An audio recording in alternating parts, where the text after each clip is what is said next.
नमस्कार दोस्तों, आज की वीडियो में हम करेंगे एक्सरसाइज 11.1 से क्वेश्चन नंबर 2 चैप्टर नंबर 11 का। तो क्वेश्चन नंबर 2 में लैंग्वेज क्या दे रखी है, बुक से पढ़ कर सुना देता हूँ। A mixture of paint is prepared by mixing 1 part of pigment with 8 part of base. यानी कि एक पेंट का मिक्सचर बनाया जा रहा है, एक पार्ट रेड पिगमेंट एक पार्ट रेड पिगमेंट से और 8th पार्ट है जो बेस का है।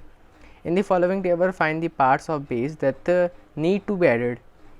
अब पिगमेंट होता होगा रेड कलर, जिससे हम रेडिश कलर जो है उसको ऐड कर सके, और बेस भी कुछ होता होगा जिससे पेंट बने। तो यहाँ पर रेड पिगमेंट हमको पूरी टेबल दे रखी है इसकी 1, 4, 7, 12, 20। लेकिन जो यहाँ पे बेस है ना वो हमें बस 8 दे रखी है गिवन, बाकी जो 4 है वो हमें निकालनी है।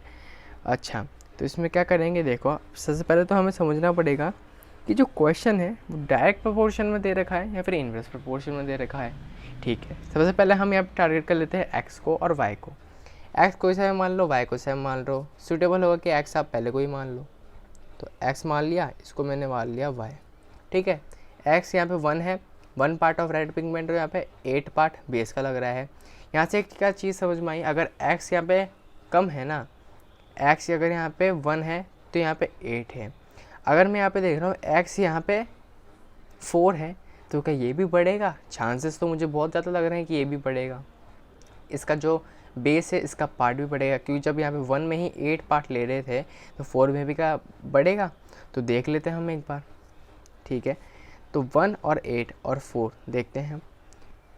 x1 अपॉन में y1 इक्वल के साइड में x2 अपॉन में y2। अब यहाँ पे मैं मान लेता हूँ A, B, C और D। ठीक है, इन तीनों वेरिएबल के साथ हम इस क्वेश्चन को अंदर पूरा कर लेंगे। तो x1 की जगह पे है 1, y1 की जगह पे है 8, x2 की जगह पे है 4 और बेस की जगह पे है यहाँ पे A। अच्छा, क्रॉस मल्टीप्लिकेशन करेंगे तो A को 1 से करेंगे तो A आ जाएगा, 8 4 जाएगा 32। ठीक है, ए आया हमारे पास यहाँ पर 32, यानी कि इसके जगह पे क्या आ जाएगा, 32 आ जाएगा। यानी कि अगर मैं 4 पार्ट रेड पिगमेंट का लूँगा तो मुझे 32 पार्ट बेस का डालना पड़ेगा मिक्सचर बनाने के लिए पेंट का। तो एक चीज़ समझ में आ गई कि यहाँ पे x की वैल्यू 1 थी तो यहाँ पे y बढ़ी, अगर x की वैल्यू और बढ़ी तो y भी बढ़ी, यानी कि क्या डायरेक्ट प्रोपोर्शन के अंदर है ये चीज़।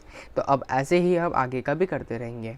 ठीक है, अब एक चीज़ को आप टारगेट करना कि यहाँ पे शुरुआत में हमें बोला गया है कि 1 पार्ट रेड पिगमेंट का और 8 पार्ट बेस का, इसी से हमें फाइंड करना है बाकी के और 3।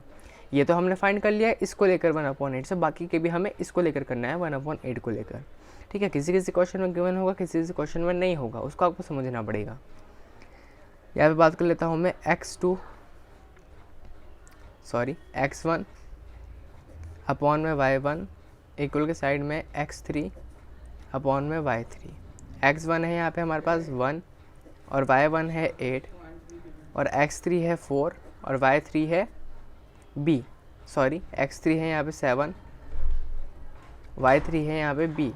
क्रॉस मल्टीप्लिकेशन, b को 1 से करेंगे तो आ जाएगा b और 8 से 1 से आ जाएगा 56, यानी कि 56 पार्ट लगेगा अगर 7 पार्ट हम रेड पिगमेंट का दे रहे हैं, 56 पार्ट लगेगा बेस का। तो यहाँ पर आ जाएगा आंसर 56। ठीक है, अब फाइंड कर लेता हूँ मैं 4 को, ये x1 ये y1। ठीक है, इसको अब को काउंट करना है, हमेशा टारगेट करना है अभी इस क्वेश्चन के अंदर इस चीज़ को। फिर मैं बात करूँगा यहाँ पे x4 की, तो यानी कि वही पहले लिखेंगे x1 अपॉन y1 इक्वल के साइड पे x3 तक हो गया। अब x4 upon y4, x1 1 y1 8 equal के साइड में x4 है यहाँ पे 12, y4 है यहाँ पे c। तो क्रॉस मल्टीप्लिकेशन करेंगे तो c को 1 से करेंगे तो c और 12 8 से हो जाएगा 96, यानी कि 96 पार्ट लगेगा बेस का। अब x5 और y5 की बात करूँगा, यानी कि x1 अपॉन y1 और x5 अपॉन में y5। x1 1 और y1 8, x5 यहाँ पे 20 और y5 यहाँ पे डी क्रॉस मल्टीप्लिकेशन, डी को 1 से डी, 8 2 16 और 0 यानी कि 160। तो यहाँ पे बारी बारी हमने फाइंड कर लिया, ये जगह 160 पार्ट, ठीक है। एक दे रखा था, एक से मैंने हिंट लिया कि अगर 1 पार्ट है यहाँ पे रेड पिगमेंट का और यहाँ पे अगर वाई बढ़ रहा है, तो अगर मैं यहाँ पे एक क्वेश्चन करके देख लेता हूँ अगले का, तो यहाँ पे मुझे पता चलेगा कि नहीं बी भी बढ़ रहा है, यानी कि दोनों बढ़ रहे हैं एक साथ। अगर एक्स बढ़ रहा है तो वाई बढ़ रहा है, तो ये डायरेक्ट प्रोपोर्शन का एग्जाम्पल है, हमें समझ में आ गया, ठीक है। तो इस क्वेश्चन के अंदर सिर्फ इतना ही। नेक्स्ट वीडियो में हम कर लेंगे क्वेश्चन नंबर 3। तब तक के लिए गुड बाय, थैंक यू।